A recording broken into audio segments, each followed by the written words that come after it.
Hello everyone, जैसा कि आप थंबनेल में देख ही चुके हो कि इस तरह का सच कोई नहीं बताता। जी बिल्कुल, इस तरह का सच कोई नहीं बताता। और आज मैं जो सच बताने जा रही हूँ, ठीक है, एक तो अभी एक बताऊंगी और एक लास्ट में बताऊंगी। तो जिनको अगर स्टॉक मार्केट सीखना है, शेयर मार्केट सीखना है, तो आप प्लीज़ कंप्लीट वीडियो देखना। और अगर आपको नहीं सीखना है तो आप अभी स्किप कर सकते हो, कोई प्रॉब्लम नहीं है। तो सबसे पहले अगर हम आज की मार्केट की बात करें तो कल का जो एनालिसिस था वो प्लीज़ जाकर के आप चेक कर लेना, और पहले के भी एनालिसिस आप चेक करना। कल के एनालिसिस में अगर आज की बात करें तो कल के एनालिसिस में मैंने बता दिया था कि नेक्स्ट जो हमारा रेजिस्टेंस है 24,200 और 24,250 के बीच में निकल करके आ रहा है। और सपोर्ट की बात करें तो 23,900 और 23,850 निकल करके आ रहा है। तो मॉर्निंग में जब मार्केट ओपन होता है तो सीधा देखो कहाँ पे खुला है, रेजिस्टेंस से जस्ट थोड़ा सा नीचे, फिर वो रेजिस्टेंस तक जाता है। रेजिस्टेंस पे जाने के बाद देखो ये कौन सा कैंडल बना रहा है, बियरिश एंगल्फिंग। ये देखो एक ठीक रेजिस्टेंस के पास में एक बड़ा ग्रीन कैंडल, फिर इन्वर्टेड हैमर, और उसके बाद फिर एक कंप्लीट बड़ा रेड कैंडल। ये क्या है, बियरिश इंगल्फिंग है। और उसके बाद देखो सीधा मार्केट डाउन चला जाता है। तो इस तरह से आप देख सकते हो। ऐसा नहीं कि मैंने स्टेप वाइज स्टेप मतलब छोटे छोटे डिस्टेंस पे ही सपोर्ट रेजिस्टेंस बताता, नहीं। देखो यहाँ पे सीधा मैंने बोला था कि इस आसपास में आपका सपोर्ट जोन निकल करके आ रहा है और इस आसपास में रेजिस्टेंस। तो यहाँ पे मार्केट एक क्लियर कट व्यू दे करके गया। तो आपको अगर देखना है तो आप प्रीवियस वीडियोस जा करके या फिर कल का एनालिसिस वीडियो जा करके आप चेक कर सकते हो। तो ये तो हुई आज की बात। अब मंडे मार्केट कैसा रह सकता है उसके बारे में हम लोग बात करेंगे। तो उससे पहले हमें जानना होगा कि आज के डेट में क्या क्या पॉजिटिव न्यूज़ और क्या क्या मार्केट को इम्पैक्ट करने वाले न्यूज़ आए हैं। तो पहले हम उन पर नज़र डालते हैं। सबसे बड़ी बात कि ब्रेंट क्रूड लगभग 72 से $73 प्रति बैरल तक आ गया है।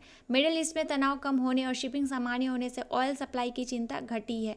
अब ऑयल सस्ता होने से क्या होता है, भारत लगभग 85% क्रूड ऑयल इंपोर्ट करता है। और अगर ऑयल सस्ता होता है तो इन्फ्लेशन कम होती है, करेंट अकाउंट डेफिसिट सुधरता है, रुपी मजबूत होता है, ऑयल मार्केटिंग कंपनीज को राहत मिलती है, एयरलाइंस का फ्यूल कॉस्ट कम होता है।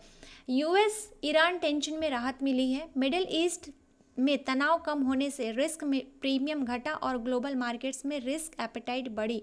इससे इमर्जिंग मार्केट्स में बाइंग एफआईआईज का कॉन्फिडेंस बढ़ा और सेफ हेवन बाइंग में कमी हुई है।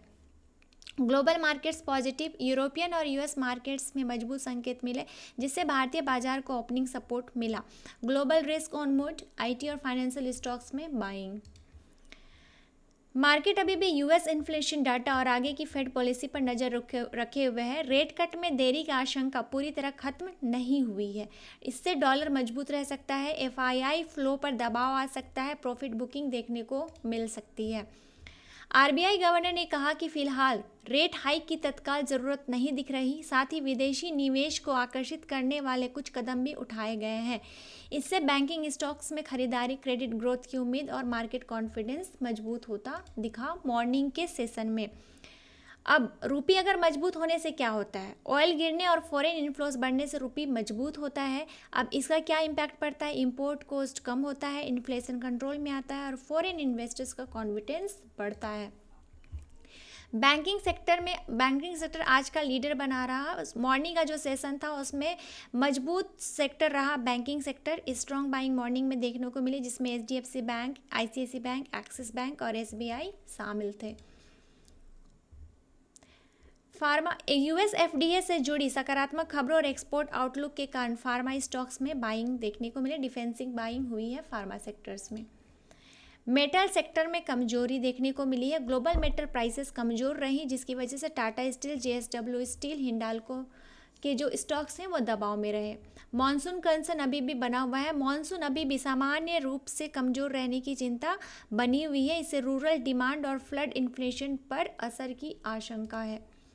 प्राइवेट सेक्टर ग्रोथ और हायरिंग में कुछ नरमी देखने को मिली है, जिसकी वजह से इकोनॉमिक ग्रोथ पर हल्का दबाव मिलता है, मिड कैप्स पे असर होता है। अब एक की लेवल्स की अगर हम लोग बात कर लें तो की लेवल्स अगर हम लोग निफ्टी 50 की बात करें, प्लीज़ आप इसको जा करके चार्ट में मार्क कर लेना। अगर वाकई में आपको स्टॉक मार्केट सीखना है ना, देन आप इसको जा करके चार्ट में मार्क कर लेना। और फिर वहाँ पे जहाँ पे सपोर्ट रेजिस्टेंस जहाँ पे मार्क कराया गया है वहाँ पे आप देखना कि किस तरह के कैंडल्स बन रहे हैं, पैटर्न्स किस तरह के फॉल हो रहे हैं, ट्रेंड लाइन किस तरह का बन रहा है। प्लीज़ सारा आप चेक कर लेना, आपको क्लियर कट मार्केट समझ में आएगा। सबसे पहली बात, अगर 24,000 के ऊपर रहता है मार्केट, देन बुलिश बायस बरकरार रहेगा।